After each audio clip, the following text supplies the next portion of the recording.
Asian Boss Girl is brought to you by Anchor, an easy way to make your podcast and get it out into the world. It's free, has creation tools that allow you to record and edit right from your phone or computer, and will distribute your podcast for you so it can be heard on Spotify, Apple Podcast, and many more. You can also make money from your podcast on Anchor with no minimum listenership. It's everything you need to make a podcast in one place. Download the free Anchor app or go to anchor.fm to get started. Here at ABG, Asian Boss Girl, we're big fans of music and audio content. Spotify is one of our favorite platforms. They have a huge catalog of podcasts on every topic, including the one you're listening to right now. On Spotify, you can follow your favorite podcast so you never miss an episode. If you're a premium user, you can download episodes to listen to offline. And you can easily share what you're listening to with your friends on Instagram. Download the Spotify app, search for ABG, Asian Boss Girl, or browse podcasts in the Your Library tab. Make sure to follow us so you never miss an episode of Asian Boss Girl. Welcome to ABG, Asian Boss Girl, a podcast for the modern-day Asian American woman. I'm Janet. I'm Helen. I'm Mel. And I'm Hesu.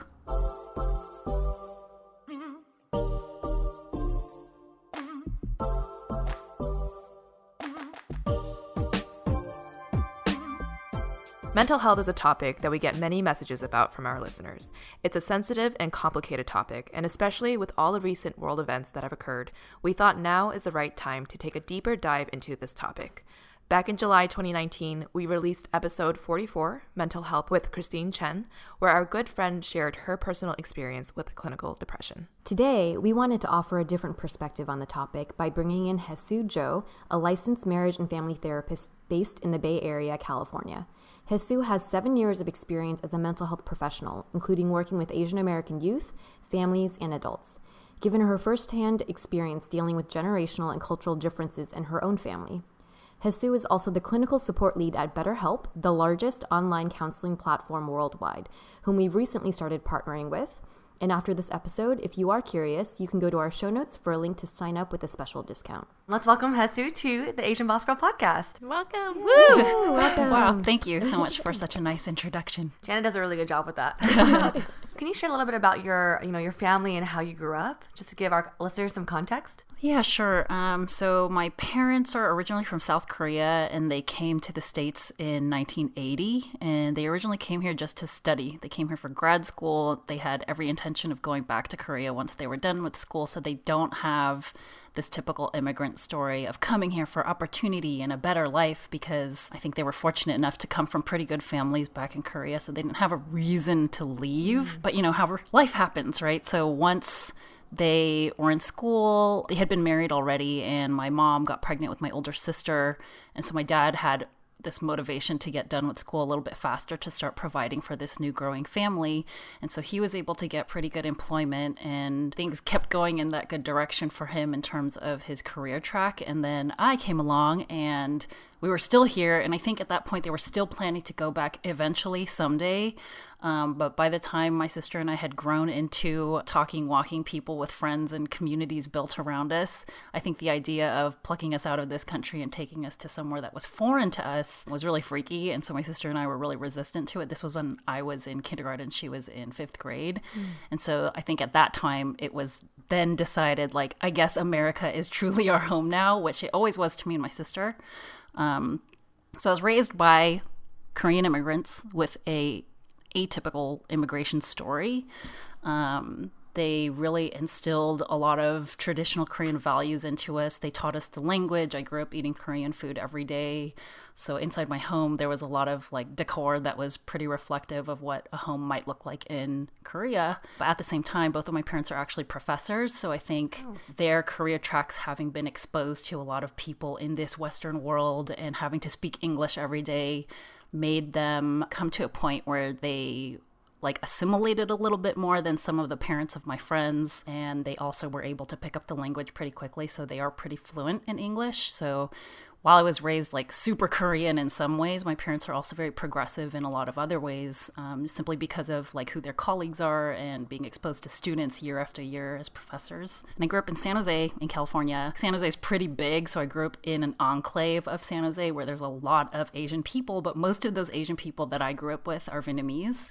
So I do consider that kind of like part of my own personal heritage and cultural background, having grown up eating a lot of Vietnamese food, being invited to friends' family parties and different traditional gatherings that they have. There's also a lot of like Latinos in the area that I grew up in, and actually not that many white people. So I think I grew up in this weird little bubble, not understanding that this is not reflective of the rest of the country. No, I could totally relate to you. I actually grew up in Union Cities. Oh, okay. So my dad works in San Jose, so I'm very familiar with like there's so many amazing Vietnamese food, and like my college roommates are also from the area, so I feel like a very part of their like cultural gatherings as well. So it sounds very familiar what you're talking about in terms of San Jose, like growing up there. Yeah. So it was like a nice thing to have familiarity in terms of other Asian people around me. But at the same time, I think I also grew up feeling very othered because I really didn't know that many other Korean kids until like college. I went to UCLA where I met like tons of Korean people, and I kind of had a culture shock being around so many people that had a lot of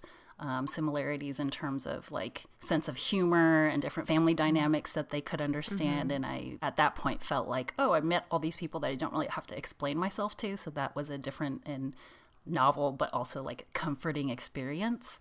So I think in a nutshell, that's essentially how I grew up, where I grew up.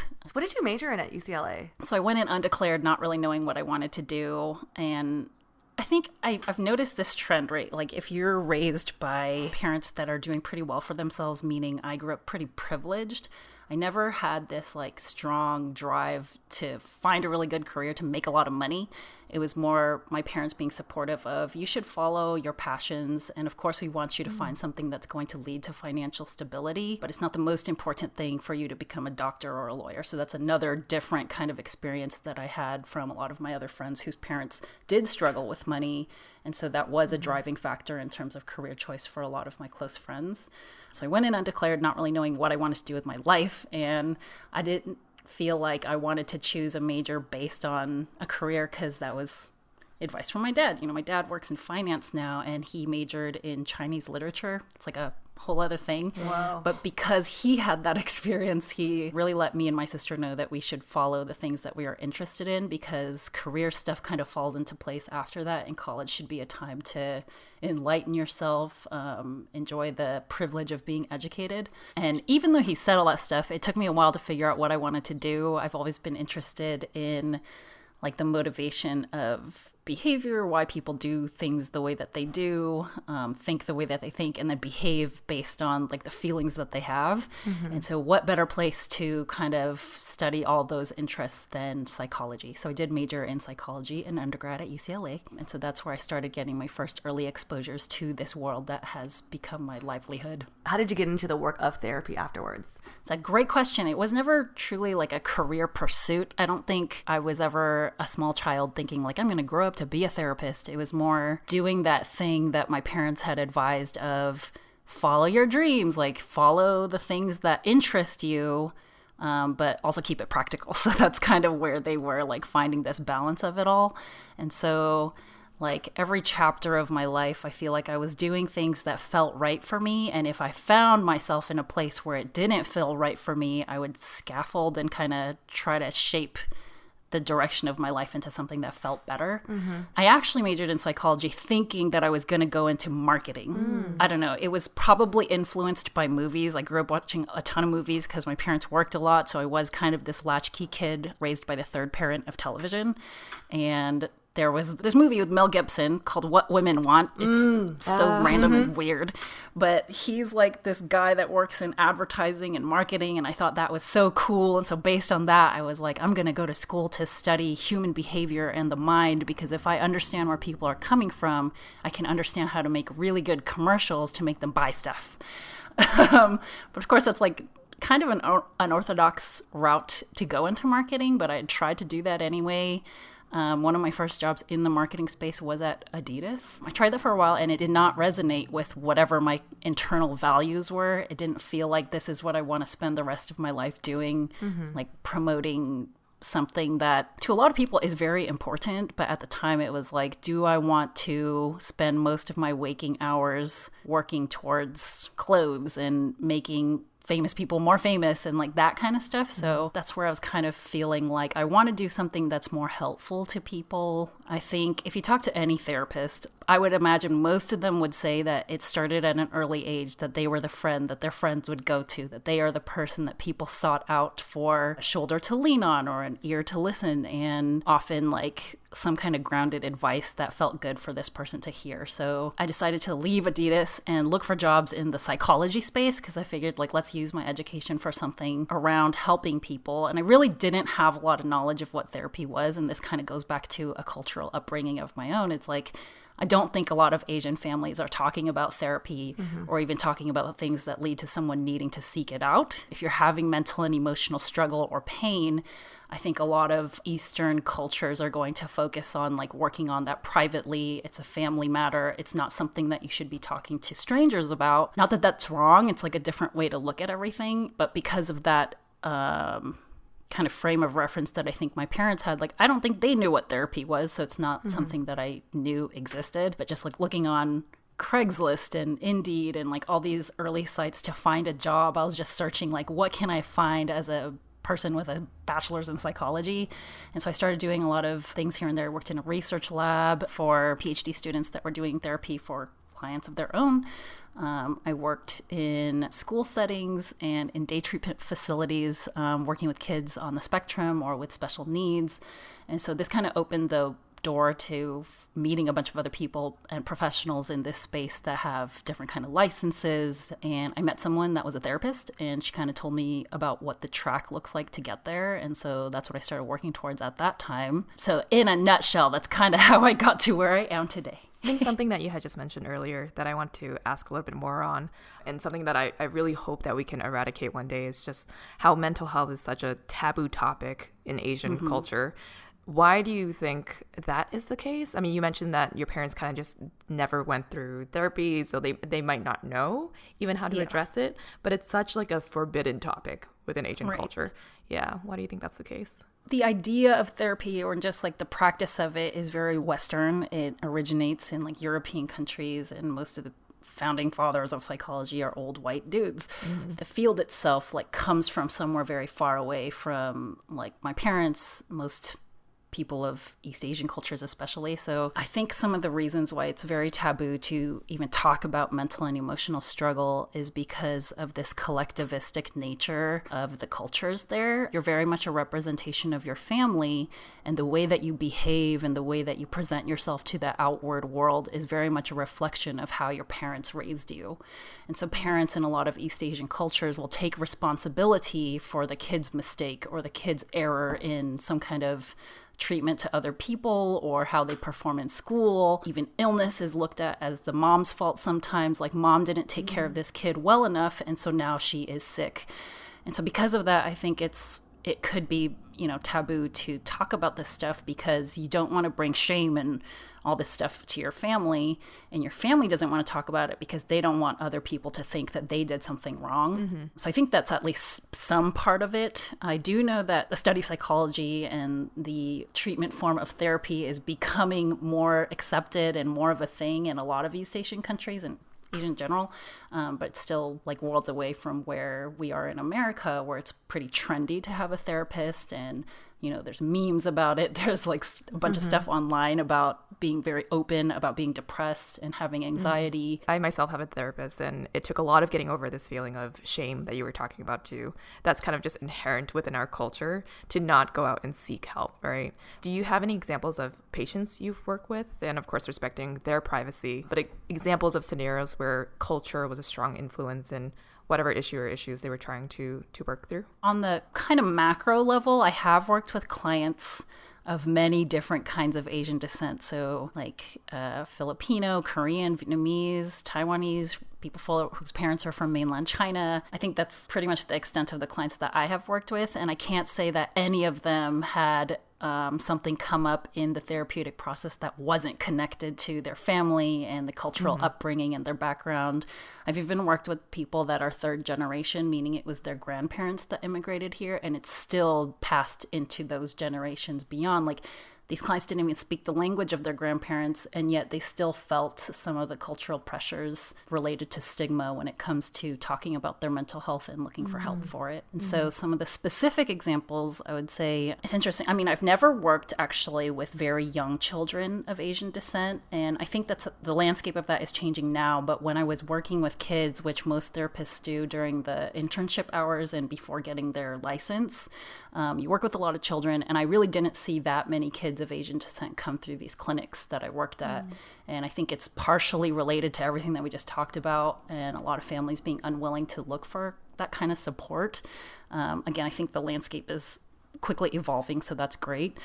So most of the Asian clientele that I've worked with have been young adults, and these are adults often that have come in letting me know that their families don't know that they're doing this, that if they were to try to explain to the parents that they were seeking out some kind of mental or emotional support, they might get some kind of pushback from the family or even resistance, maybe encouragement to stop. That's kind of some of the specific examples because it's thematic, right? It's happened more than once. So of these patients that you're seeing who are of Asian descent, are there patterns that you see of kind of more prominent mental health struggles? And then maybe looking at females versus males, are there kind of like ones that are more prominent between one gender or the other and with a cultural background? The prominent themes of anxiety, depression, and loneliness are pretty common across cultures, but I do think it manifests kind of differently in a lot of the Asian American clients that I've worked with because of this experience of not really being able to be open about it with their families or some of their very close friends even. It's interesting because I think we can be open with our friends, but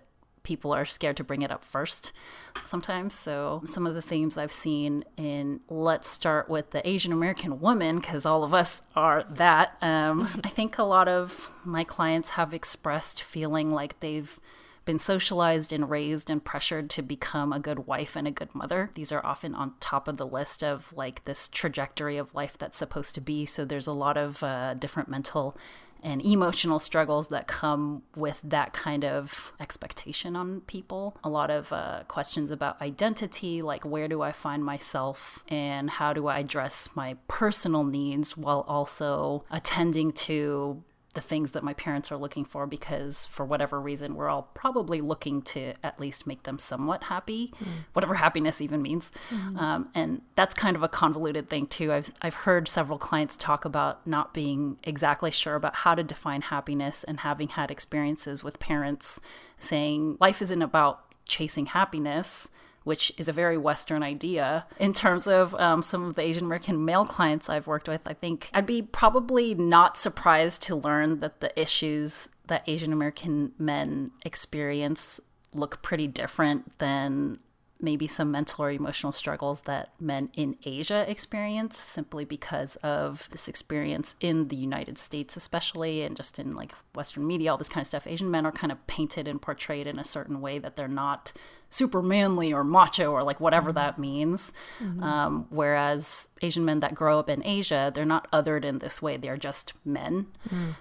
So this is an assumption on my part, because obviously I haven't had any clients that are just Asian men from Asia, so I don't know what it is like for them exactly, but I have seen a lot of Asian American men that have a lot of insecurities about identity, even if they're not really presenting that way in their like professional space or with their friends and their family. But it's something that does come up in therapy, if they even come to therapy. I will say I haven't worked with a lot of Asian American men in therapy, and I think it's just because they're less likely to seek it out than Asian American women right now. That's at least in my experience. And it could be because I'm a woman too. It could be that if there are Asian American men looking for therapy, they might be looking for a male therapist. So there's a bunch of stuff to consider when it comes to that. So you've talked a little bit about depression and anxiety being the very prominent issues that you see people struggle with Asian descent, and then also maybe within our generation. If you could share with our listeners, kind of like mental health 101, how would you kind of define some of these symptoms to recognize anxiety and then similarly depression? Sure. So anxiety is more or less an emotion, right? It's something that we feel very internally. and it's very future oriented. So it's something that we experience when we're worried. For example, we might notice some kind of tension or internal turmoil about something that hasn't happened yet. It may or may not even happen, but anxiety pretty much manifests when something in the future is bothering us in some kind of way. Like inside, we feel just uncomfortable and kind of restless, even some of the physiological symptoms. So that's just like, what is your body going through that you can notice to see that you're probably experiencing some of this is like sweatiness, perspiration, increased heart rate, probably higher blood pressure, which isn't always something that you can feel. Gastrointestinal discomfort, so just like bubble gut, having to go to the bathroom is pretty common. Maybe cold hands and feet. And there are reasons behind all of this. In undergrad, I did study a lot of evolutionary psychology. So that's just looking at human behavior in terms of how this was some kind of adaptation to help us survive. So I do look at anxiety as a mechanism that made its way through evolution and continues to be with us because it's a tool that we use to survive, right? So the perspiration comes from our body proactively trying to regulate temperature before we're about to exert a lot of energy to do something big. That's the same thing with the racing heart. Your heart is prioritizing blood to certain areas like your bigger muscle groups, your legs and your arms. And that's why your fingers and your toes might feel really cold when you're anxious, because your body isn't focusing on sending a lot of blood to these fine motor skill areas of your body. Rather, you're getting ready to fight something like punch a bear or like run away from some kind of creature that's trying to attack you. The problem is, like, I think society and culture has evolved way more quickly than our bodies have. So we still have all these internal mechanisms to help us survive in the jungle or in the desert. But now we just kind of sit there at our desks and have all this stuff like pent up. And those are some of the things too you can notice and experience when you are anxious. That's so interesting. It's like when I'm going up on stage to speak. It's like, I'm not fighting a bear. I'm just going up on stage to speak. But I feel all of those symptoms. Exactly, because I read something like 75% of US adults surveyed, I don't know how many people were surveyed, but it said like 75% of us experience some kind of performance anxiety when it comes to speaking in front of other people. And anxiety is also provoked when our body is perceiving some kind of threat, right? We're talking about this danger that you're trying to get away from. And it's scary to be in front of a whole bunch of people that could judge you, that could make all these assumptions about who you are and your character, especially if you mess up when you're up there. So it makes sense to be scared of this stuff. And so when we're scared, we often get very anxious because it's about the unknown of the future. When it comes to depression, sometimes it's a chemical imbalance in your brain. I think a lot of us have heard that, and this is why a lot of psychotropic medication can be effective. Sometimes it's a mood that's just triggered by thoughts or some kind of event or series of events in life. Sometimes it's all of the above. People with depression are going to experience this like persistent and ongoing feeling of sadness. They might experience a loss of interest in all things, especially things that they used to enjoy. And this loss of interest in stuff is referred to as anhedonia. There's also going to be this lack of drive or motivation or willingness to even care about doing anything. So I think a lot of us can have this picture of what it looks like to be a depressed person because we've seen it in movies and in TV. We've probably even seen it in our friends and in ourselves, if not our family members too. But it's someone that just has a hard time, for example, getting out of bed and motivating themselves to brush their teeth and take a shower, do their laundry, like take care of themselves, because it could feel like life isn't really worth living anymore. And if you're someone that's no longer experiencing joy or anything in life to be exciting or novel anymore, it makes sense to feel like there really isn't anything to live for, because those positive feelings are very much, I think, what gives us reasons to live, like really beautiful reasons to live. And so when someone's not seeing or experiencing that stuff, of course they would feel persistently sad. I think other depressed people might say it's not just about feeling sad, but also hollow or empty. Sometimes there's feelings of hopelessness that things will never get better. And on the flip side, depression can manifest as a lot of irritability, frustration, and anger. So you see this more in like teens and sometimes even people that aren't super in touch with their feelings. They just kind of lash out in angry bursts. And it could just be because they're depressed. You're also probably gonna have disturbances to your sleep patterns, whether that's you're sleeping way more than often or you can't sleep at all. This is all a sign of depression. And with those sleep disturbances, you're probably going to be really fatigued at times and have a lack of energy. Your appetite can get messed up, meaning you might be eating way more than you need to, or you're not motivated to eat at all. So it can go in either direction. So any kind of significant changes in weight is something that a therapist is probably going to assess for. Oftentimes when you are depressed, you're also probably experiencing anxiety. There is an unfortunate friendship between these two things, and they often come together. In that situation where you're experiencing both, it can be really uncomfortable because you're trapped, right? You're like restless because of the anxiety, but you're not motivated to do anything about it because you're so depressed. So you're just a kind of a prisoner of your own mind. And I think other things that come to mind are like feelings of worthlessness, and then feeling guilty that you can't get yourself to do anything. And then shame is another feeling that accompanies being depressed, because I think a lot of people live with this idea that it's like, I'm weak and I can't get myself to get better.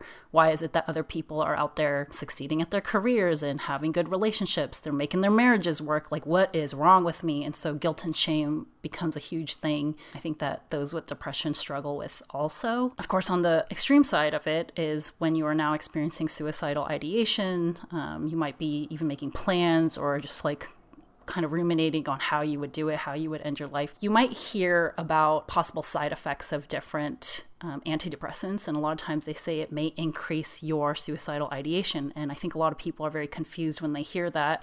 It's because part of what the medication is doing is it's increasing your activity level and your energy level and your motivation to do stuff. You've been so depressed, so you couldn't even plan to do something. But now that the medication is increasing this like active energy, now you have like more energy to think about how you would end up killing yourself. So that's a strange and scary thing to consider when taking antidepressants. And then finally, I want to bring it back to this topic of being Asian, because I think it is important to hear this too for a lot of the listeners that are Asian American. Depression can manifest differently in Asian people, and this has been found in a lot of different research studies. It's been replicated, and I've seen it myself in family members and in clients. For whatever reason, a lot of times depression can manifest in somatic symptoms. So somatic symptoms is just referring to things that you feel in your body. So a lot of Asian clients may complain of back pain or headaches or tension in their neck. And that could be an indication that they're actually struggling really hard with an emotional or mental problem. Yeah, that's interesting you bring that up, because like my mom and I have been talking, because my grandpa has like, he's one of the most healthiest like older man you could probably find in your life. He like used to walk every day and all this stuff, but then we went back to Taiwan and saw him. Like now he walks with a cane, and my mom was like, I actually think your grandpa's depressed, because a lot of his friends have passed away and like he's not moving as much anymore, and he like blames a lot of things. He's like, there's something wrong with my legs or something, there's always something wrong, and he goes to the doctor almost every week because he's like, he needs to solve this issue. But my mom's like, I don't think it's a physical issue, it's a mental issue at this point. But people at that age don't really understand like mental health isn't a thing they actually talk about or like are okay addressing, because you're like, they're so old, right? And I think it is part of the Asian culture. So as you're saying this, I'm just like, oh, that makes a lot of sense. Yeah.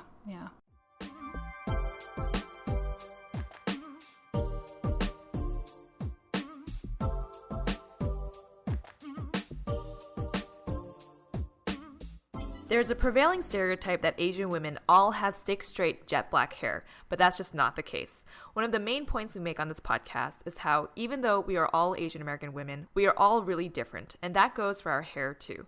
Janet has short, dark, but not quite black straight hair. Mel has thick, somewhat wavy brown hair with golden highlights, and me, I have long gray blonde textured hair. Function of Beauty formulates every bottle based on our unique hair types and hair goals. They gather your information through a quiz, and you can customize with the fragrance and color. The last part, which we had a lot of fun with, was adding your name to be printed on the bottle. So we went with our nicknames for each other: Woo Woo, Mel Mel, and Jan Jan. They are vegan, cruelty-free, and never use sulfites, parabens, phthalates, or mineral oils. They are offering our listeners a savings of 20% on your first purchase. Go to functionofbeauty.com/ABG to take your 4-part hair profile quiz and save 20% on your first order. Don't spend another minute in hair misery. Go to functionofbeauty.com/ABG to let them know that we sent you. That's functionofbeauty.com/ABG. Hey y'all, since we've all been social distancing ourselves, there's been a little more wine activity in some of our homes, and we wanted to introduce you to Pure Wine. Pure Wine offers 2 unique products, the Wand, which filters wine by the glass, and the Wave, which filters and aerates a full bottle. Pure Wine filters work on all varieties of wine without affecting the natural taste, aroma, or color. Whether you experience headaches, congestion, skin flush, upset stomach, or hangovers, Pure Wine is the solution for you. Stock up on Pure Wine like you do those wine bottles. Use the promo code CORK20 to get 20% off your next purchase at drinkpurewine.com.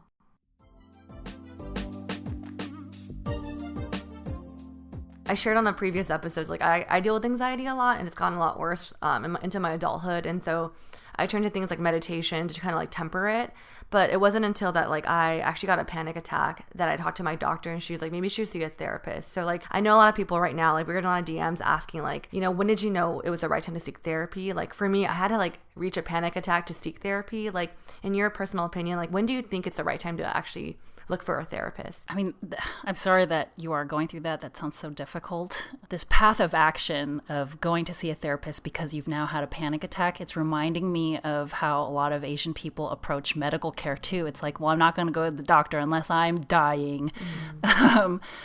But, you know, it's good self-care to go to the doctor at least once a year for a physical checkup, to be proactive and preventative about your physical health.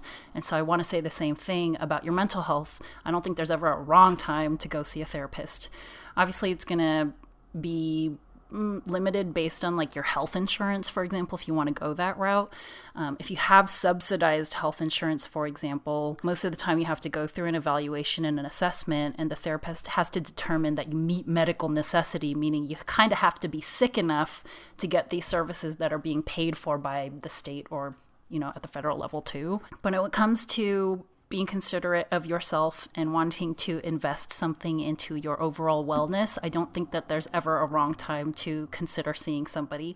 I think it's part of the human condition to have a lot of internal strife when it comes to identity, when it comes to feeling like you're in your place in the world and like things are all good. I don't think anybody is 100% there. And because I think life is a journey of constant self-improvement, having room to get to know yourself better in the context of relationship, but also in just being comfortable with who you are and being secure and confident in all that. So obviously when you break a bone, you want to go see a doctor. So if you've had a panic attack, or if you're noticing frequent and chronic sadness, suicidal ideation, these are obviously times that you should seriously consider seeing somebody or talking to somebody. But at the same time, like if you've gone through some kind of adjustment, this is actually a huge trigger for all of us to go through a variety of symptoms of anxiety and depression. Is like you've had a change in your job, or you've moved, or you've lost a friend, or some kind of other change has happened. That's often a good time to consider talking to somebody, because you might not even know what's going on with you and you just kind of feel out of it.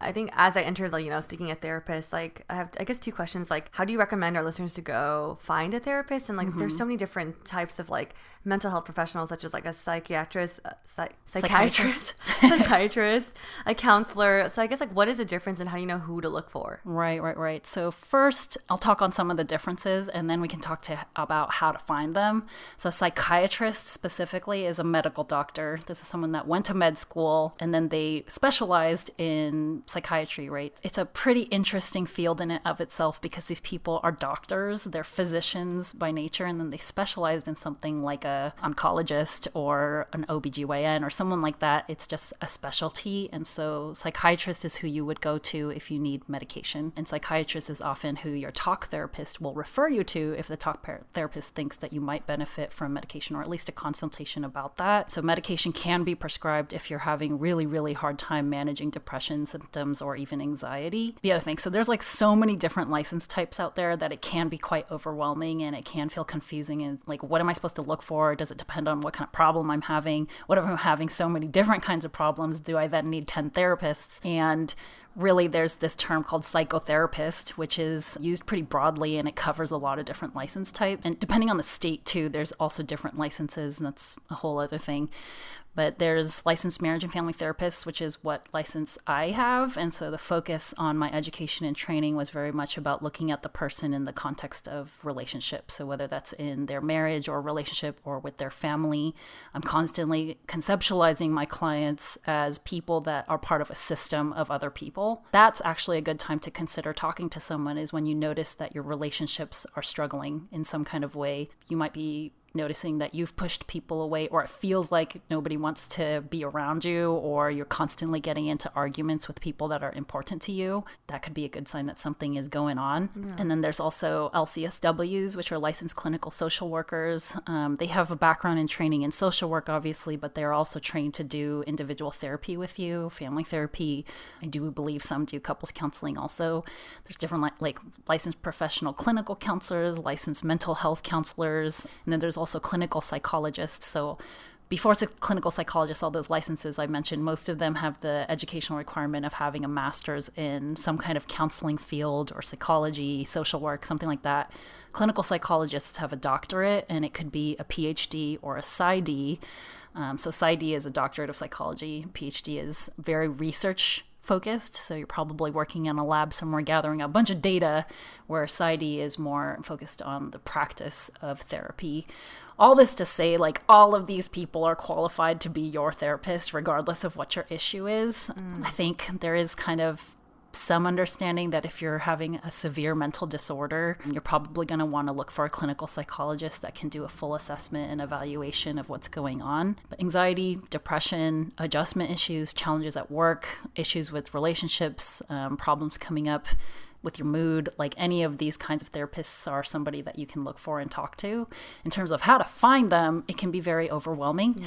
There are big directories online now that exist that make it slightly easier. So some of the things that coming to my mind right now are like opencounseling.com, psychologytoday.com. These are big directories that you can search based on, I think you can enter like your zip code to see who's available in your local area. I don't know if it actually filters by availability, but you'll be able to see therapists who've listed themselves, and you can call them to see if they have openings. You can also start, if you have health insurance, you can start with your health insurance panel to see a list of people that are part of it, meaning they accept your insurance. And whether that's they bill your insurance directly, or you can get a bill from them to submit to your insurance provider for a claim for reimbursement. Those are a few ways. I had a question about that, because I know we actually got recently a DM from someone that's asking about therapy, because she was like, I'm a college student, like, you know, what is like the typical rate? Because, you know, I don't know if I could afford to have a therapist. So like, I guess like from your experience, like I know some therapists do like sliding scales, but what's a typical rate, I guess, for therapy? So that also depends on like how you found this person. So often if you're going through your insurance, you'll usually have a copay of anywhere from like $20 to $50-ish. If you're going to someone in private practice that, for example, does not take insurance, which this exists too, you're looking at anywhere from like $150 to upwards of like $300 an hour, I've heard. And so it can be a little like quite pricey at the end of the day. Yeah. There's also a lot of barriers to this. I've heard and experienced too. It's not easy to find a therapist. You can go to this gigantic directory, look for all these people, like come up with a list of 10 people that look like somebody you want to work with. You call all of them, get a bunch of voicemails, and then you get callbacks saying that they're not taking clients right now. Or, yeah, I can get you in for a next appointment in 6 weeks. So I've heard a lot of people like having to wait for a really long time, or just not having luck finding somebody very quickly or efficiently. Yeah. So another option to consider that helps try to address some of these barriers that do exist is online counseling. And that is the space that I'm currently working in. Most of the online counseling platforms have tried to address some of this stuff, like whether it's difficulties with managing your HMO or PPO and your insurance provider, or if it's because availability issues.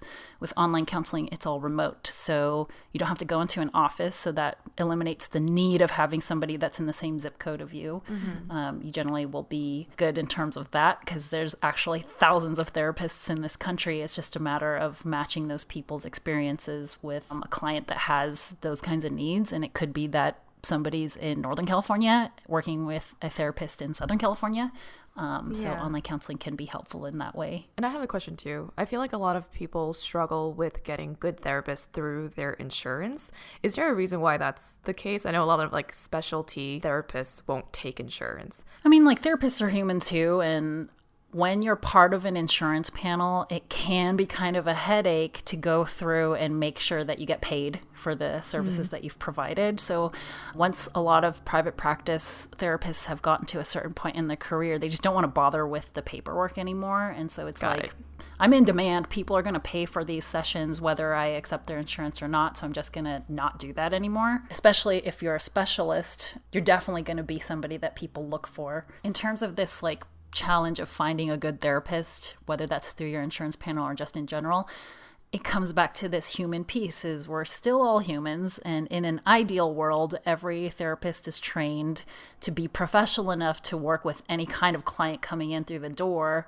But it's still very much a human connection and there's a relationship involved. And so if you don't click with this person or mesh with this person in the way that feels comfortable with you, it's going to feel really uncomfortable to start diving into some of your deepest and darkest thoughts and feelings. You could have seen a series of therapists that don't feel right, but it's probably not because they're bad therapists. They just weren't right for you. And that is part of, I think, the challenge in therapist shopping is finding someone that feels good. I mean, it's like the same thing in dating, right? It's so hard to find somebody that you click with and mesh with and feels like the right fit. And I can say the same for looking for friends. You know, as an adult woman, it's hard to find other adult women that you feel comfortable being friends with.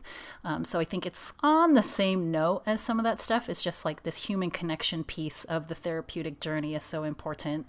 And it's hard to connect with people, period. Yeah. And I can't even imagine like you as a therapist having to listen to so many stories and almost having this like, I mean, I don't know if this is bad to say, but like that's like blanket of like sadness throughout your day because you have to listen to so many people talk about their struggles and sometimes it gets really, really like deep too. Do you yourself have a therapist? I have in the past. I don't presently have one, but it is, I think, extremely important for therapists to be in therapy throughout their careers, whether it's ongoing or here and there.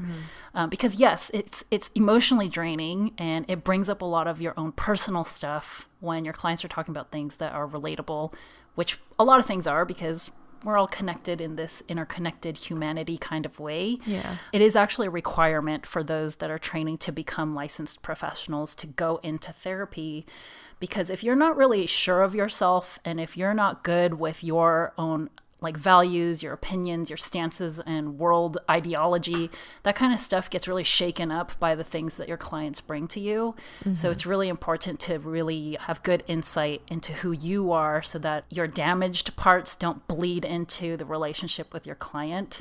That's like an important thing I talk about with those that are considering therapy is like we all have wounds inside of us, right? And if we don't do things to heal these wounds, we end up bleeding on other people. It's very important, I think, for therapists to constantly be doing the emotional and mental work required of them to be good, you know, be in a good place. Doing their own self-work too. Yes, absolutely. So, hey, Sue, I've had experiences with seeing a couple of different therapists and kind of the plethora of the different backgrounds, like you mentioned, some that was a PsyD, some that was an LMFT, some that was a psychiatrist. And I feel like generally, like you had mentioned, most people are going to aim for those of this a similar either cultural background or gender background. How important do you think it is to look for those things? I've seen both male and female, and one of my ways of thinking was that like you said, it's really hard to find like a good match. So, and even just getting access to someone who maybe has the profile you're looking for, but also accepting new patients. But also I thought maybe if I see someone who is really different than me, they might be able to offer an alternative perspective that I hadn't thought about in some of the things that I'm dealing with. What would you have to say to kind of maybe some of our listeners who are thinking through the profile of seeking a therapist? Right. I think that there are definitely pros and cons to the search of someone that's similar to you. I think a lot of prospective clients out there do have this idea that obviously if my therapist is just like me, they're going to get me. They're going to understand me a lot better, and then they're going to help guide me in better ways to self-actualization and healing because they know who I am, because they are who I am. So I see a lot of clients coming through looking for someone that's very similar to who they are. So as an example, you might have a client coming in like, I would like a therapist that identifies as a queer woman of color that grew up in the northern parts of the United States and has experience with incarcerated individuals in their family. Like super duper specific, because the client thinks only that kind of person is going to understand me. My hope is that therapists out there have done that emotional and mental work to be in a place that they don't have to be exactly like their clients to be an effective clinician for them. Some of the cons that I can think of is that if you, as a therapist, are similar seemingly in background to your client, you're running into the danger of making assumptions about the similarities that you have, and you are needing to tread carefully in terms of making those assumptions of thinking that you understand everything about this person because you look like them. At the same time, I think there is a lot of value in looking for a therapist that does have similar background to you, because I've also seen unfortunate situations in which people of color will have a white therapist and they're talking about different family dynamics and things that they've experienced as children, and the therapist pathologizing some of these dynamics and the ways that their parents have treated them, saying that it was abusive, for example, when if you are to look at it in the context of the country where the parent came from, it's socially acceptable there. So then you have a client that's coming out of sessions even more confused about their relationship with their parents. So that's like a weird thing that I've seen kind of happen. So I think there is value in looking for a therapist, especially of color, if you are a person of color, because there are some things that can be addressed in a different kind of way. There's, this risk of like misjoining or not getting the point or making assumptions versus like real firsthand empathy and understanding on a therapist side. Ultimately, I still think it's like an individual thing. It's still going to be based on the person and not so much about whether this person is a woman or a person of color or something like that. And when it comes to the gender thing, it's also very context specific. So transference is the experience of the feelings and thoughts that a client has for their counselor or for their therapist. And so that kind of stuff comes into consideration a lot if the thing that you're coming to therapy about is focused around some kind of relationship that you've had in the past. So for example, you'll see a lot of female clients that refuse to work with male therapists because they've been raped by a man in the past. So that kind of thing can come up. And you'll also see schools of thought thinking like maybe you should see a male therapist so you can have the positive and healing experience of knowing that not all men are out there to hurt you. So it can be very context specific. I've seen and read and experienced and heard of a lot of instances in which people will try to, maybe unconsciously or maybe they're aware of it too, but try to recreate relationships from their life that didn't work out with their therapist. So if somebody had like a missing father in their life, they might actually look for an older male therapist to try to recreate this relationship and experience that they didn't have. And so that word transference that I talked about kind of covers all that stuff too, is just the experience of someone with the feelings that they have towards the therapist. And then on the flip side, there's countertransference, which is all the feelings and experiences that the therapist is having about this client, because we're not robots and we are going to have feelings and thoughts about our clients. We're going to love them. We're going to hate them. We're going to think about them, worry about them. And all that stuff can come out in sessions too. I always tell my therapist, I know you love me, because she can't touch me, so I have to give her a hug, and then she'll be like, okay, I'll give you this hug, but they can't approach me outside in the real world, or there's all of these different things that you wouldn't think about as limitations of what you can or cannot do with your therapist. And what you're describing, there are like ethical guidelines that exist for therapists, and these come about for a variety of reasons, but some of the big stuff that I'm thinking of is like there's an inherent power dynamic, the power differential between therapist and client. The therapist is a person in the position of authority. The client is the one that's extremely vulnerable in this space, opening themselves up for this person to now know everything about them, where you probably don't know that much about your therapist. And so because there's this like imbalance in power in the relationship, it's very important for the client to be protected in all ways, inside and outside of the therapeutic session. So that thing about not touching you and not approaching you in public, it's like the client should never feel cornered or pressured to do anything for the therapist. If the client wants to approach us, great. And if the client wants to do something, this and that, like they were never pressured to do that. That's the hope. I'm sure your therapist probably enjoys being with you, and it's not that she doesn't want to hug you, but My therapist is a tough cookie. She gives me tough love. For the people who are kind of on the fence of seeking therapy, like, do you have a quick story of like someone who actually benefited, like a progress story from therapy?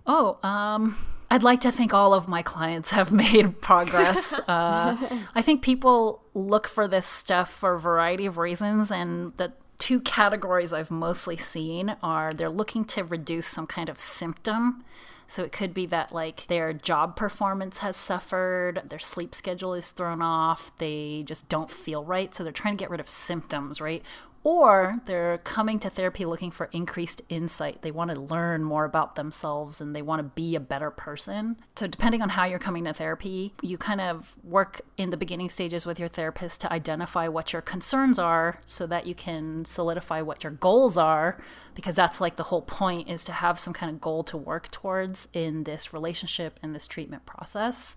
So when it comes to success stories, I'm actually thinking of a past Asian American female client that I've had that came in struggling deeply with social anxiety. So for your listeners that aren't super familiar with what social anxiety is as a mental health disorder, it's not just being nervous around other people, but it's clinical, right? It's when you find yourself completely avoiding social situations, having panic attacks being triggered just by the thought of hanging out with a group of people is near impossible to physically get up and do a speech in front of others. You might have a hard time eating in front of other people. It's just like a lot of extreme anxiety in the face of being in front of other people. So she came in with these concerns and we worked together for, I want to say, about 6 months. When it comes to anxiety, there's a lot of concrete skills and tools that your therapist is going to be able to teach you, which is a great thing. When it comes to anxiety, it's a lot of identifying these cognitive distortions that you're experiencing. So things in your mind that are maybe not so rational in terms of your logic or the way that you're thinking. Your therapist will help you identify some of these things and replace them with healthier thoughts and things that can help improve your self-image and your sense of self-worth. After about 6 months, she was able to go out, hang out with friends, do speeches in front of people. It was a huge shift just because she was able to start thinking about herself differently and identifying triggers in the world that she could center herself with. Like, meditation is actually a really good thing, and it doesn't just have to be you sitting, cross-legged on the ground and chanting ohms. It's about being in tune with your present moment and living a mindful life, because when you're in tune with your present moment, then you're not obsessing over the future, which is what anxiety is. On that note, anxiety is not something that goes away. It's not something that we get rid of in therapy. It's more about learning to manage it and live with it, because anxiety in various levels is actually healthy for us, because it's what helps us plan ahead, make sure that we're taking care of ourselves. It is a survival skill. It's just a matter of harnessing that energy and using it for good versus letting it take over our lives. Beautifully said. Thank you for that.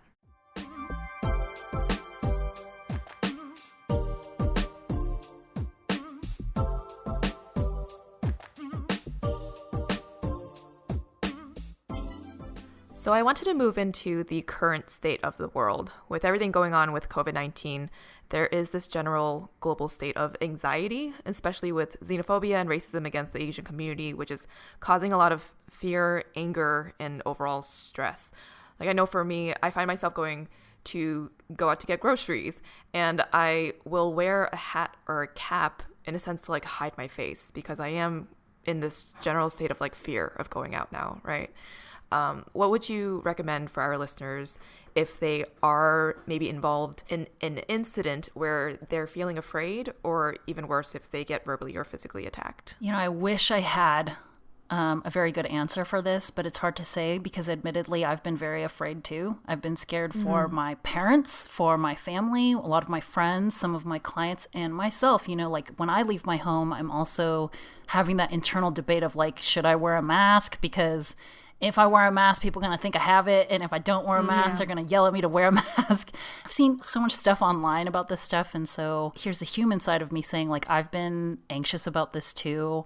And it's been a lot to process while trying to continue to be a therapist for my clients that are struggling with all the stuff that's going on in terms of impact to people's jobs and their family lives and how they're going to upkeep their everyday lifestyle during all this stuff. So when it comes to someone that is fearful of some kind of discrimination or even someone that's experienced it, I do think it's important to find somebody to process this with. Whether that's a professional or not is totally up to you, because I think this is something that you can find some healing from by just having a sense of community, trying to avoid isolation, which is hard with this period of time, right? It's like we're needing to stay isolated to protect public health at large. So my advice is to use the technology that we have at hand to stay connected with the people that you feel close to, so that you're not just holed up alone, because maintaining this sense of community will also remind you that you're not alone in these struggles and these experiences, and there are people there that want to support you and be there for you.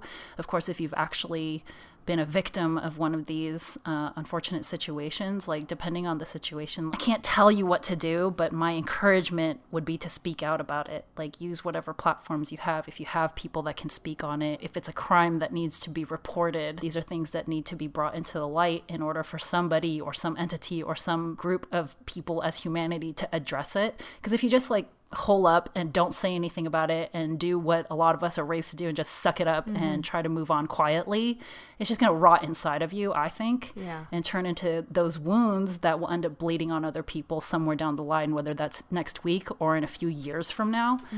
So I think many people now, especially Asian Americans, are in a position to speak out about this stuff and use the internet as a platform, for example, to bring awareness and attention to the unfortunate situations that are happening. Because even if you're not getting support physically right next to you, you can have the support of a very large community with you.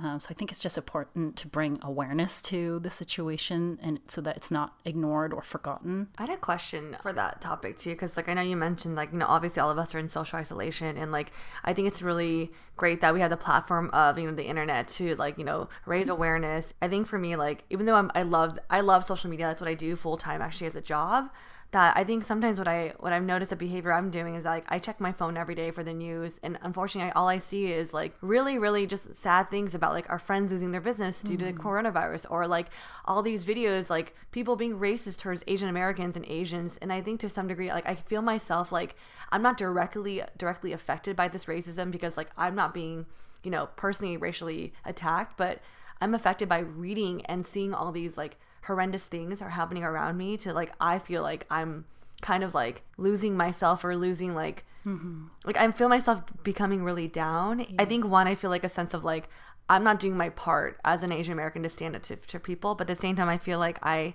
can't look at this anymore, because it's just like I don't want to feel myself just unraveling at the same time. I feel like I was talking to another friend who felt the same way, because she was like, I'm on social, but like all I see is sad things, but then how do you expect me to stay connected and feel like not too socially isolated? So I think one thing I'm trying to do, it's not the best, is just like limit my time on my phone. But I don't know if you have any other advice for people, or maybe who are like me, that are affected by these videos or the news articles that aren't necessarily directed to them, but like kind of correlated. A lot of us are struggling to find the balance in staying informed and knowing what's going on in terms of what are the facts, but also not letting ourselves spiral into panic from all the stimulation and the input that we're getting online. So I think limiting time is pretty important, and that's actually something that I've been needing to do for myself too, is limiting my time of consuming news, whether that's online or some other outlet, to, at least for me, I've been trying to limit to 30 minutes a day, because that's when I start noticing my anxiety really spiking if I'm looking at my phone for much longer than that. Because I want to stay informed, I want to know what's going on, I want to keep myself safe in terms of all the guidelines that are being placed by local government and whatnot. But at the same time, it's like you don't want to let yourself go into this black hole of information, especially of stuff that might not be true. And then all the scary stuff that we're seeing that's happening to a lot of Asian Americans. I think what you're describing actually is called vicarious trauma. And so this is something that a lot of therapists and caregivers, like healthcare professionals, EMTs, like these kinds of people will experience something called vicarious trauma, which is experiencing the trauma of other people by simply being a witness to it. And so some of the symptoms of having experienced trauma include, you know, just like vigilance and fearfulness, increased anxiety, even some paranoid thoughts can come to mind. And that's how powerful trauma is, collective trauma that's happening to a group of people. Is we can experience it by reading stuff or looking at videos. So it's important to address these things by continuing to maintain some kind of regimen that's focused on self-care. And I know self-care is like such a cliche thing, that term is thrown around so much. And when I'm talking about self-care, I'm really not talking about self-indulgence. I'm not talking about treat yourself all the time. I'm talking about making sure that you're sleeping well and keeping up with sleep hygiene. I think a lot of us staying at home are kind of in this dangerous world of really messing up a sleep schedule because we're not tied to a lot of the responsibilities that we have outside of our homes. I think it's important to maintain a healthy and balanced diet, whatever that looks like for your specific needs, like nourishing yourself with real food. Because if you're not feeling good on the inside, when it comes to like what you're consuming, it's definitely going to affect your mood too. Maintaining self-care is so important when we're experiencing all this vicarious trauma. And then you touched on this other thing, that it's something that I've experienced as well, just being in different kinds of minority groups or marginalized people. It's this experience of like, okay, so do I speak up? Is it my responsibility to do something for everybody? Or on the other hand, it's like, it shouldn't be my burden to do this. Like, people of the dominant culture in the place that I am, they have all the access to the information. They should educate themselves. Like, why should that responsibility fall on me? So I don't know what the right answer or the right direction of action is supposed to be. But I think in all of these cases, like, we're allowed to feel whatever we're feeling right now. And I think doing the things that are in line with what you think are important in terms of your values are very important right now, because we want to keep living the lives that are important to us even while we're stuck at home. Yeah, no, and I completely agree. I think it's hard to say if there's more harm than good maybe done with reposting some of these things that are just so hurtful and painful, especially when we're all self-isolating and it's hard for us to do anything but consume that media, right? But yeah, I agree. It's like, limit the amount of information that you can take, and whatever you are feeling. Mel, especially for you right now too, it's like whatever you're feeling is super valid, and there's no need for you to constantly consume this just to feel like because you feel like you have to, right? And I think everyone is feeling this sort of level of anxiety, especially for the unknown, when this is all going to end, things that we're reading in the news and all of that. Hey, Sue, and just in terms of like symptoms and whether it's emotional or physical that someone listening right now might be feeling, when would it be the right time to maybe seek out help? You know, as I mentioned earlier, and of course I'm going to be biased with this, it's like, it's never the wrong time. But I think when you're now experiencing some problems in your main areas of function, so what do I mean by that? It's like, for most of us, our main areas of function as adults are our jobs. But of course, if you're a student, it's going to be school. If you're a freelancer, it's like the work that you're doing. If this has been impaired in some way, like you can't function, that's probably a good indicator that you should talk to somebody. Again, if your relationships are suffering, these are the big things that I'm looking for most of the time, is like just your function in your main contexts of life, which is your job, your relationships with important people, and function out there. Like, if you're unable to function, then you probably want to talk to somebody so it doesn't turn into a more serious issue. And when I say serious issue, of course, I think in the back of every therapist's mind is the most serious issue of someone contemplating ending their life because they can't think of or come up with any way to live anymore. And is there potential that even if someone is not aware that they have been heavily emotionally impacted today, that they might see signs like many months or even years down the road after a large-scale traumatic incident like this? Yeah, definitely. I think it's kind of a built-in coping mechanism sometimes to keep some of this stuff buried down deep inside, because you know you have to provide for people, or there are others depending on you, and you can't let yourself fall apart. I don't know how scientific this is, but like, I think of it like your immune system. I think a lot of people have experienced, like, once they finally get a vacation after an extended period of working, they get sick on the first day. And I think it's because your immune system and your body kind of knows, like, I don't have to keep it up anymore because I don't have to go to work today. And then now you get sick because it just lets go. I think our internal mechanisms when it comes to dealing with emotional and mental pain is kind of similar sometimes. You have to survive, so you go into this mode of continuing to get things done because you have to. I think a lot of people in the Asian American community too are raised with a lot of grit, and so it helps us, but it also helps us bury a lot of things that come out later, maybe years down the road, looking very ugly and like something else. I guess one last question to sort of wrap up this segment. If I wanted to support someone who is emotionally affected, what are some ways that I can support them, or what's the best approach to supporting someone who might be going through just emotional trauma? Another very hard question, because each person is going to respond to so many things differently. But generally speaking, it sounds like you're asking for somebody that you probably care about, right? And in that context, you probably know them. So if there's someone that oftentimes needs space, you can consider giving them the space that they need and just inviting them to come to you when they are ready and when they want to, just letting them know that you're there for them. If there's someone that needs company, you can make yourself present. I mean, it's hard to go over to your friend's house right now because that's not recommended or advised, but you can do things like video chat and staying connected through technology. People are doing a lot of stuff online. People, as in companies now, are creating a lot of products to help us stay connected online. So I definitely encourage folks to look into that stuff. I think it is kind of dangerous right now to tell your friends like everything is going to be fine, because that can be a little bit dismissive of someone's feelings, especially when they're feeling kind of hopeless, like things are not going to be fine. I don't need to hear that. So I think when we instinctively do that or turn to some kind of like, I don't know, like cheesier affirmation, we're trying to help, but we're inadvertently trying to bury it or like diminish whatever this issue is.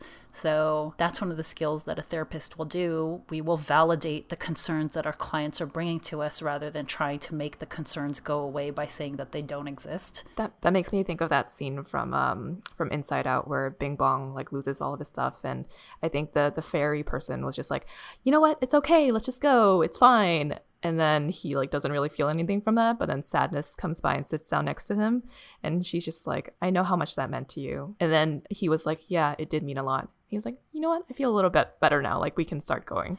So that scene really does depict how it's important to not just be like everything's gonna be okay, but to really validate someone's feelings, I guess, when you're supporting them. I love that movie, by the way. And it speaks to how every emotional experience that we have is there for some reason. We have our emotions to signal to us and communicate to us something, and then we have outward displays of these feelings because we are social creatures. This act of crying, it's a visible thing so that others know that you need comfort. When sadness is there to validate the feelings of Bing Bong, it's important because Joy, the little fairy, she's like trying to make everything better by being happy all the time, but that's not real life. And that movie itself just communicates how each feeling is important in its own way, that expressing our sadness to others is how we're able to connect to and reach deeper levels of connection with those around that want to help you in times of distress. Awesome. So hey, Sue, we've talked a bit around dealing with the worldwide issue of COVID-19. And you touched upon this a little bit, but now we are all, social isolating, social distancing. And for a lot of our listeners, we have a lot of listeners in heavy, like metropolitan areas. They're probably in pretty small, like apartments, and many of them might be living alone. So do you have any additional tips for someone who is going to be social isolating alone in a small space, for an unknown amount of time? That is a tough one, but I think during a time like this, it's, like I said, really easy to let your sleeping schedule go, but it's also a lot easier to forget about basic hygiene when we're alone, and there's kind of no social pressure or expectation to take care of that stuff. But letting all that stuff go will eventually lead to this like feeling of being a slob, and I think that's actually very deeply connected to depression. Because these are the symptoms of depression, of just like letting all those things go. So willing yourself to continue brushing your teeth, taking showers, doing your laundry, take care of your home is super important, right? It's like, even if nobody's observing or witnessing you at this time, it's important to continue taking care of yourself, to continue communicating to your body and your mind that you are someone that needs to be taken care of, that your self-worth is still there. I think those that suffer from depression and anxiety already, they do have inclinations to stay home and stop engaging in any kind of exciting activity already. And now that the world is not just giving us permission to do that, but instructions to stay home, I think the sense that we should be out and about doing something isn't there because we're not supposed to be. And those that could really use something like that to motivate themselves to get out of the house and do something might struggle with this. So it becomes even more important, I think, to kind of visualize if that looks like writing it down. If you work well with like agendas, to-do lists, like somehow keeping yourself accountable to maintaining some structure in your life, I think that can be pretty powerful, just so that, you know, the 18 hours that you're awake don't fly by in the blink of an eye because you're just numbing yourself with whatever vice. I think you mentioned previously, you said self-care isn't self-indulgent. What is the difference then? Because like when I think of self-indulgent, like I like to binge watch Korean dramas. I'm like, is that considered self-care or self-indulgent? Right. I think there's a fine line between like, you know, overindulging yourself and then really caring for yourself. So self-care to me, I have to first think about what it looks like to care for another person. When you're caring for another person, you often will probably go out of your way to do something for this other. Imagine someone that's super important to you. They call you at 3 a.m. and they say that they're stranded somewhere. Generally, we will get up out of the bed and go get them because this person's important. No second thoughts, right? It's depending on who it is. But a lot of times we won't take that effort for ourselves for whatever reason. A lot of times we won't do this uncomfortable thing because it's best for us. For some reason, we don't prioritize ourselves. And I think that is common to a lot of different people, but especially for Asian American women. We're raised to do this because our moms do that. Our moms have done that for our dads and for us. We've seen this exemplary person of never really considering her own needs. And so I think we live in this strange limbo land of like doing that too, accommodating others and over accommodating in such a way that we don't have energy for ourselves. When I think of self-care, I'm thinking about going the extra mile and taking the extra effort to really be there for you, like me, right? Yeah. So that could feel like forcing yourself to exercise. You know, it might not be what you want to do right now, but it is best for you. It's the same thing for someone that you care deeply about and you see them going into this very sedentary lifestyle that's not good for them.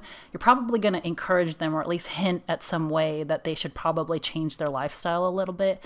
Same thing with food. For someone that you care about deeply, you don't want to see them subsisting on like ice cream and Cheetos all the time. You want them to nourish themselves with real food. So it's the same for you. Stuff that tastes good in the moment and feels good in the moment. It feels good because we're being hit with this like dose of dopamine from our brain, but that's not in the long run going to be what maintains overall wellness and health. That fine line between self-care and self-indulgence too is looking at like using food as a treat for yourself. Like occasionally, great, whatever, in moderation. But once someone now is looking to food all the time as their source of happiness, that's when you can start developing disordered eating and a really unhealthy relationship with food, which is supposed to be something that helps us live. When it comes to binge watching TV, I think all of us sometimes really benefit from shutting down our brains and just consuming something passively where we don't have to do stuff. I think, however, once it's now consuming all of your time and you're not doing anything else, that's where it's a little bit unproductive for yourself. Like if you're letting go of relationships that are important to you because you'd rather watch TV for 8 hours a day every day, that's kind of, I think, the distinction. Wonderful. Thank you so much for that, Jesus.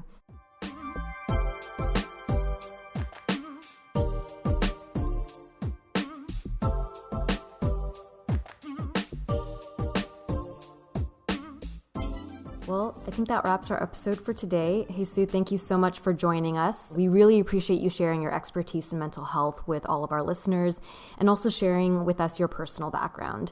Would you like to let our listeners know where they might be able to find you online? Sure. Well, thank you so much for having me. It's been an honor and a privilege to be able to talk on mental health to a community that is really near and dear to me because it's something I identify with. And in terms of the online space, I'm actually pretty private, so I'm not really on social media, but I do have a profile on BetterHelp's website, which is betterhelp.com/Hesu-Joe. Other than that, you know, if you're interested in online counseling, I would definitely encourage anyone to check out the website. If you have questions, you can always contact the support team. There's a contact page on the website, but you can also reach out by emailing contact@betterhelp.com, and somebody's going to be available to assist you with any questions you might have about the service, so you don't have to commit right away.